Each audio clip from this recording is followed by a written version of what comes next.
मित्रों, Kingfisher academy सभी छात्र छात्राओं का हार्दिक स्वागत एवं अभिनंदन करता है। टीजीटी, पीजीटी, केवीएस नवोदय की तैयारी करने वालों के लिए प्रश्न पेपर सेट का 10 प्रश्नों का हल आपको लेकर आया हुआ है और 10 प्रश्नों में से आपको 70 से लेकर 80 प्रश्न मिलेंगे।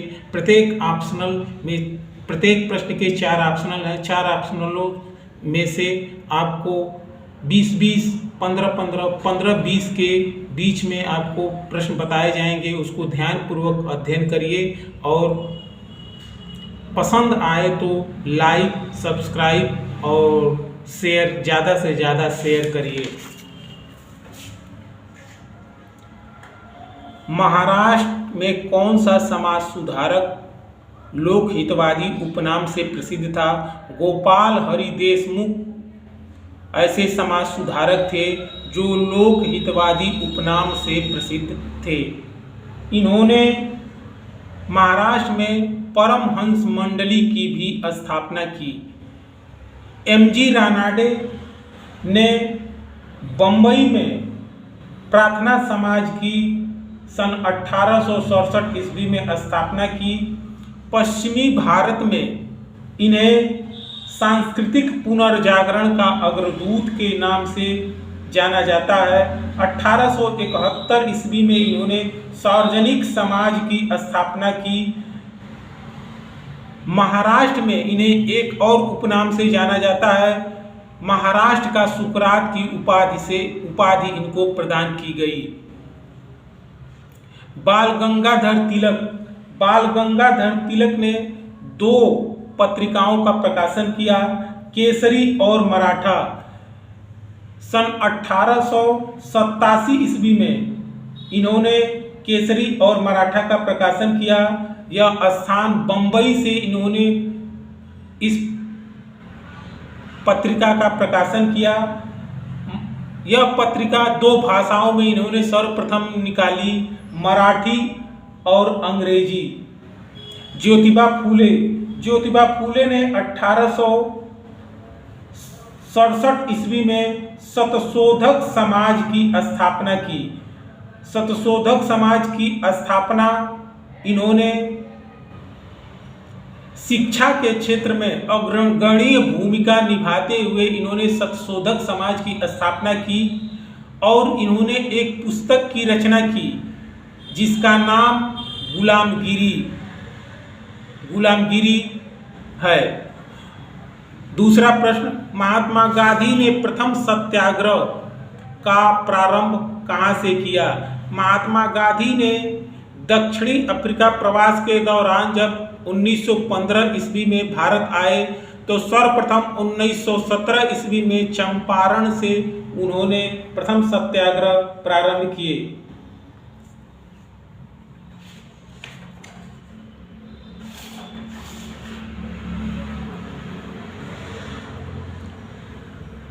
चंपारण में 3 कठिया पद्धति प्रचलित थी जो 3/20 भाग पर नील की खेती करनी होती थी। इसी के विरुद्ध इन्होंने आंदोलन आरंभ किया। 1917 ईस्वी में राजकुमार शुक्ल किसान आंदोलन का नेतृत्व चंपारण में कर रहे थे। उन्होंने गांधी जी को नेतृत्व को सौंपते हुए लखनऊ में जाकर मिले और गांधी जी को चंपारण का नेतृत्व प्रदान किए। चौरा चौरी 5 फरवरी 1922 को घटना हुई। इसके अलावा इतिहास में कांग्रेस का 37वां अधिवेशन 5 फरवरी 1922 ईस्वी को हुआ जिसकी अध्यक्षता CR दास ने की और यह स्थान जहां पर हुआ वह गया था। दांडी मार्च गांधी जी ने 5 मार्च 1930 ईस्वी को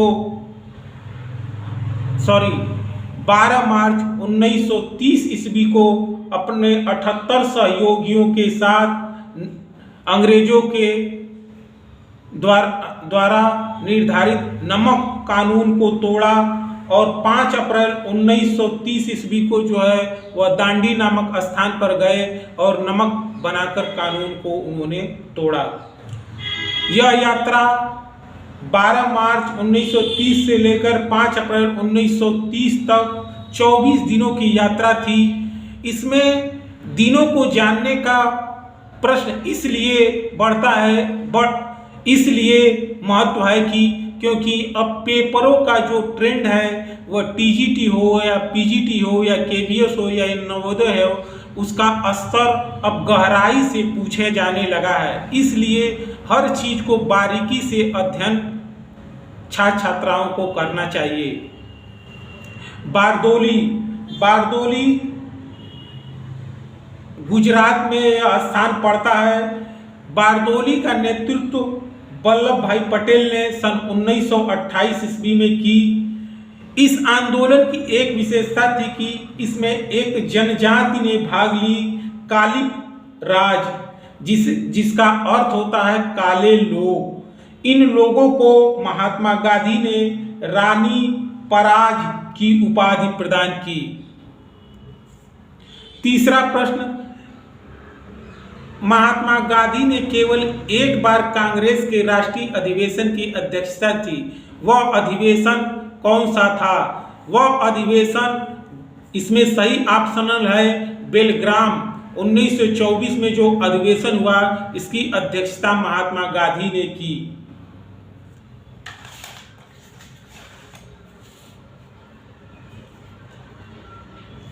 इसके अलावा काकीनाडा 1923 ईस्वी में जो अधिवेशन हुआ वह कांग्रेस का 38वां अधिवेशन था और इसके अध्यक्ष मोहम्मद अली थे। 1925 ईस्वी में कानपुर में जो अधिवेशन हुआ, कांग्रेस का जो कानपुर में अधिवेशन हुआ वह 40वां अधिवेशन था और इसके अध्यक्ष सरोजिनी नायडू थी। 1926 ईस्वी में कानपुर में एक और घटना घटी। कानपुर में उसी के समानांतर सत्यभक्त के नेतृत्व में अखिल भारतीय साम्यवादी दल की भी स्थापना की गई। गुवाहाटी 1926 ईस्वी में कांग्रेस का 41वां अधिवेशन हुआ जिसके अध्यक्ष श्रीनिवास अयंगर थे।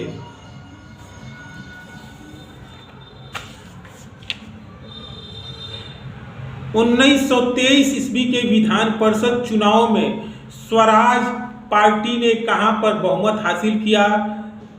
यह जो प्रांत था 1923 ईस्वी विधानसभा चुनावों में स्वराज पार्टी ने 2 जगहों पर बहुमत हासिल किया। प्रथम जो है बंगाल में पूर्ण बहुमत की सरकार बनी। इसके अलावा मध्य प्रांत सेंट्रल प्रोविंस जो था यहाँ पर भी स्वराज पार्टी की सरकार बनी। 1929 ईस्वी में नागपुर में 1929 ईस्वी में नागपुर में आयोजित all India trade union Congress के अध्यक्ष निम्न में से कौन थे? इसमें सही ऑप्शनल है एमएन जोशी।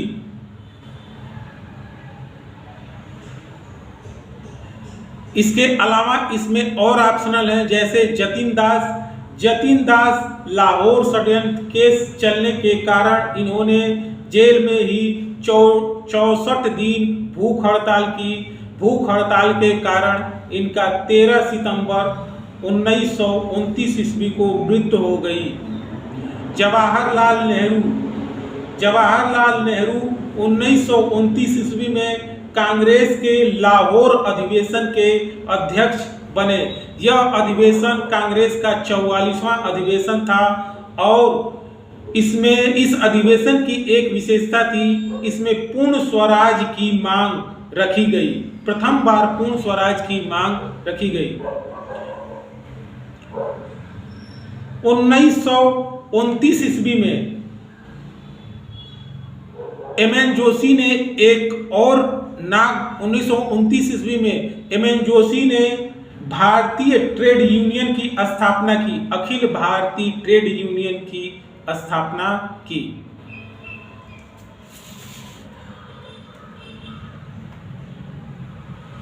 रॉबर्ट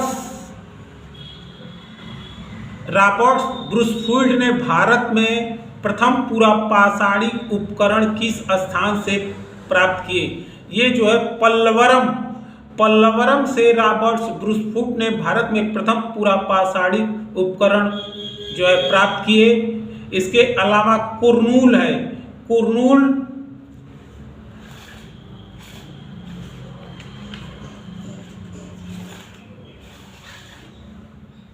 कुर्नूल आंध्र प्रदेश में यह स्थान पड़ता है। यहाँ कुओं और झरनों के साक्ष्य मिले हैं। चित्तूर आंध्र प्रदेश में पड़ता है। यह तिरुमाला की पहाड़ी पर चित्तूर स्थित है। नेल्लोर आंध्र प्रदेश में पड़ता है। पेन्नार नदी के तट पर यह स्थल स्थित है। निम्नलिखित स्थलों में से कौन सा स्थल प्रागैतिहासिक शैल चित्रकला के लिए प्रसिद्ध है? भीमबेटका प्रागैतिहासिक शैल चित्रकला के लिए प्रसिद्ध है। इसके अलावा अजंता आपको पता होना चाहिए कि यह अजंता महाराष्ट्र में औरंगाबाद जिले में स्थित है। बाघोरा नदी घाटी में यह स्थल स्थित है।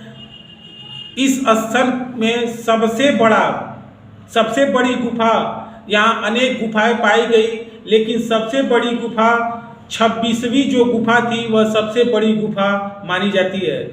1819 ईस्वी में इस गुफा की खोज की गई। बाघ मध्य प्रदेश के धार जिले में स्थित है। विंध्याचल पर्वत श्रेणी के निकट नर्मदा की सहायक नदी बाघनी नदी पर यह बाघ शैल स्थित है। अमरावती बाघ में 9 गुफाएं हैं, जिसमें से 2 गुफा नंबर 2 पांडव काल की गुफा के नाम से यह गुफा प्रसिद्ध है। अमरावती आंध्र प्रदेश के कृष्णा नदी के दक्षिणी तट पर गुंटूर जिला में यह अमरावती स्थित है। निम्न में से कौन सा हड़प्पी नगर 3 भागों में विभाजित था? निम्न में से धवलावीरा जो स्थल था वह 3 भागों में विभाजित था। यह कच्छ की रण में पड़ता है। कच्छ की रण में 2 स्थलों की खोज की गई। हड़प्पी कालीन 2 स्थलों की खोज की गई। प्रथम धवलावीरा और दूसरा जो सबसे बड़ा स्थल था वह राखीगढ़ी।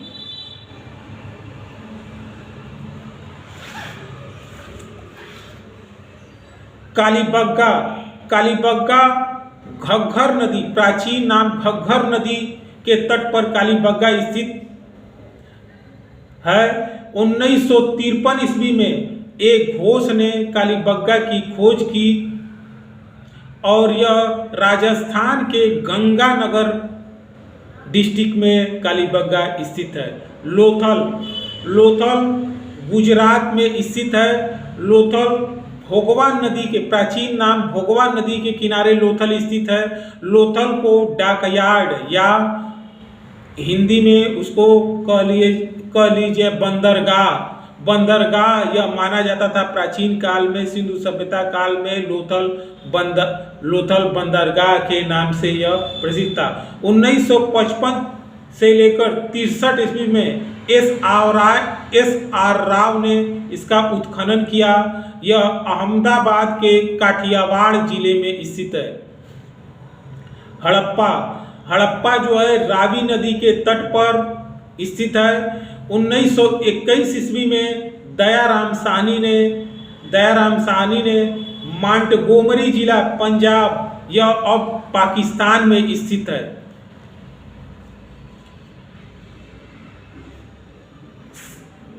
शतपथ ब्राह्मण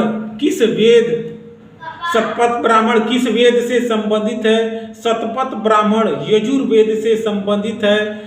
इसके अलावा ऋग्वेद, सामवेद, अथर्ववेद के भी ब्राह्मण ग्रंथ है। ऋग्वेद का ब्राह्मण ग्रंथ ऐतरेय और कौशिकी है। यजुर्वेद का ब्राह्मण ग्रंथ शतपथ है और सामवेद का ब्राह्मण ग्रंथ पंचवीस ब्राह्मण है। अथर्ववेद का ब्राह्मण ग्रंथ गोपथ है। किस उपनिषद में याज्ञवल्क्य और मैत्रेयी का दार्शनिक संवाद वर्णित है? बृहदारण्य उपनिषद में याज्ञवल्क्य और मैत्रेयी का दार्शनिक संवाद वर्णित है। इसके अलावा सत्यमेव जयते मुंडको उपनिषद से लिया गया है। छांदोग्य उपनिषद, कौशिकी, श्वेताश्वर उपनिषद में भी कुछ पंक्तियां अंकित है, जिसको आपको मैं अगले वीडियो में आपको बताऊंगा। निम्नलिखित में से कौन सा ग्रंथ भारतीय गणित का प्राचीनतम साक्ष्य है? शूल्य सूत्र जो है